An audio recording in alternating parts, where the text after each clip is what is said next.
Karin Fischer. This is 10 Minutes to Inspire. Hello, Marco Perego. Hi. Thank you for being with us at 10 Minutes to Inspire. I would like to get to know you a little bit better. And if you had to tell me which undertaking best describes you.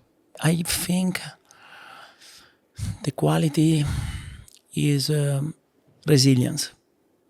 Okay. And yeah, for sure. And if you have to share with us who or what in your life has most inspired you? Different people at different phases. For sure, my dad and my mom, because they don't have so much, and they didn't have so much. Now they have a lot.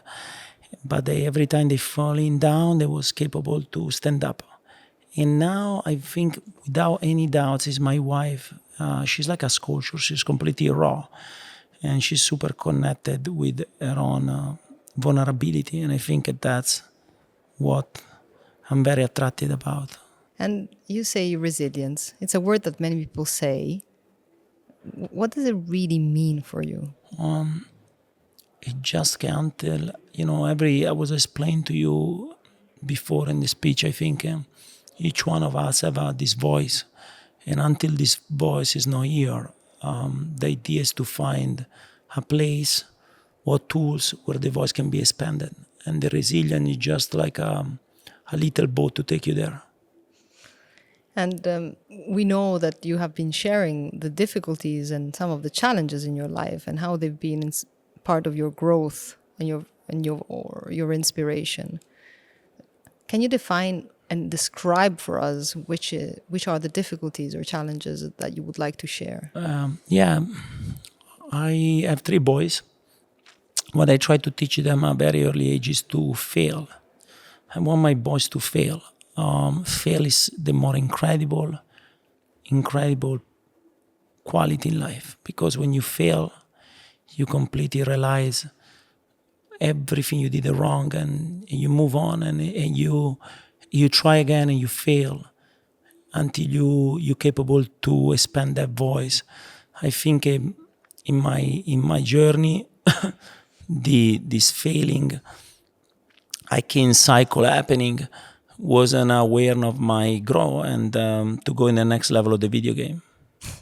And talking about failure, you're Italian and you're living in the United States, and the failing culture is still something hard, and is something that would be very important to learn in order to unlock the Italian potential.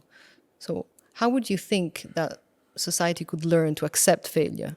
I think it's not about United States. I think there is a big crisis in the world. I think energetic right now. We are in a very completely complex chaos situation. I believe so much because again, I'm bringing out my 3 boys. For me and my wife, what was very important is to we don't believe so much in cancellation society. And I think because cancellation society don't give an opportunity to fail. And I think, again, the more important things is to actually capable to fail, because when you fail, you're learning to breathe, and to discover your potentiality. In a world that is continuously accelerating, do you run with it or do you decide to stop? I move very fast, but I go very slowly. I spend at least an hour a day to visualization and manifested everything I have it. And try to don't be governed by fear, because you can only operate in 2 ways, fear or love. Our machine can operate in different way. And I think the way I would love to really live in the way I'm living is through love. I like the way you say you can live in fear and love. Somehow the world is part of, there's one and then there's the other.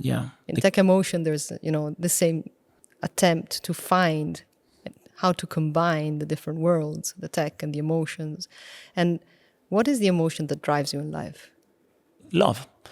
I think love is but that's very banal. Like, it's very, very like an answer. I don't know.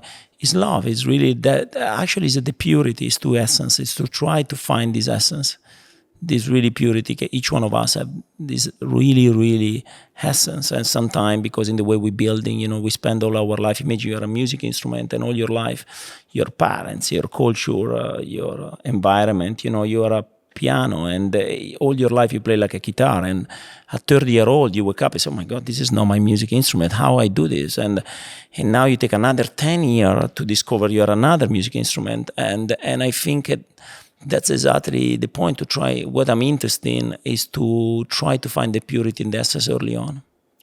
And what is the talent within you that you think you would like to share with us? The talent is a big word. I don't know if I believe so much in talent. I really believe in a complete obsession.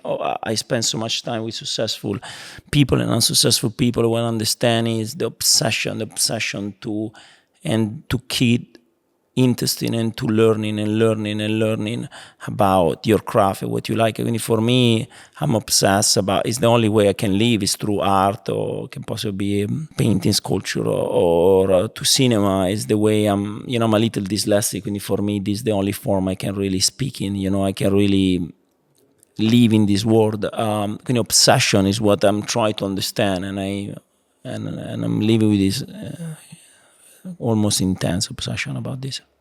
Let me understand a little bit more. What do you mean by obsession?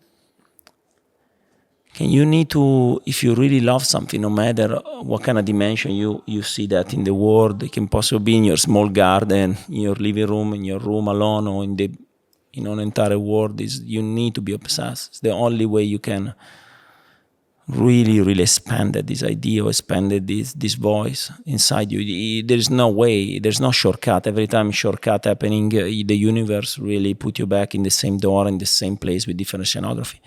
And what you need to do, remember, the brain works in a very specific way. The brain don't know the difference between imagination and reality. And you can really reconform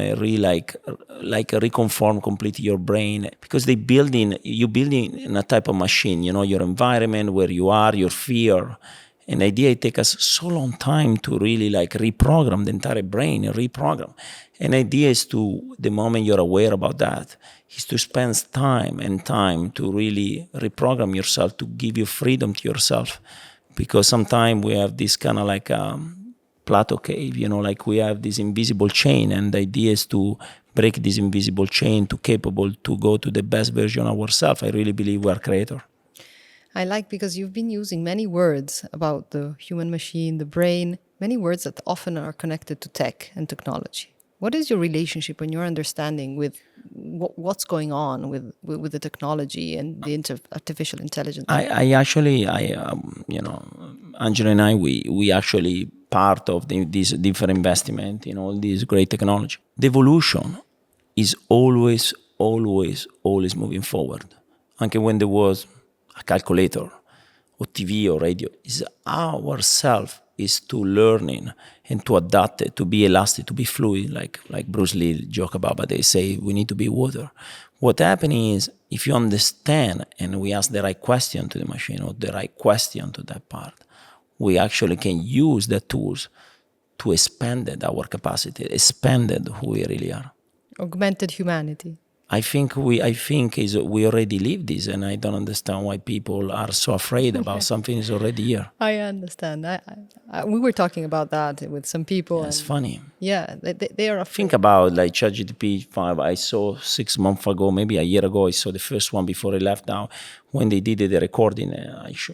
In Angela office, they showed the recording of this voice. You just left the voice a little bit, and they reading all the paragraph. Made your grandmother. You can tell a story about your children. There is always a great side. It's just in the way you see things. Should we be more scared about humans? I think we are in a very chaos situation. I think we need to be more aware about our own intention, our own inner child, our own powerful. And based on that, we can look at other people. But I think we need to really start to looking inside ourselves more. So thank you very much for being with us at 10 Minutes to Inspire, a podcast from Tech.Emotion. Grazie. Ciao.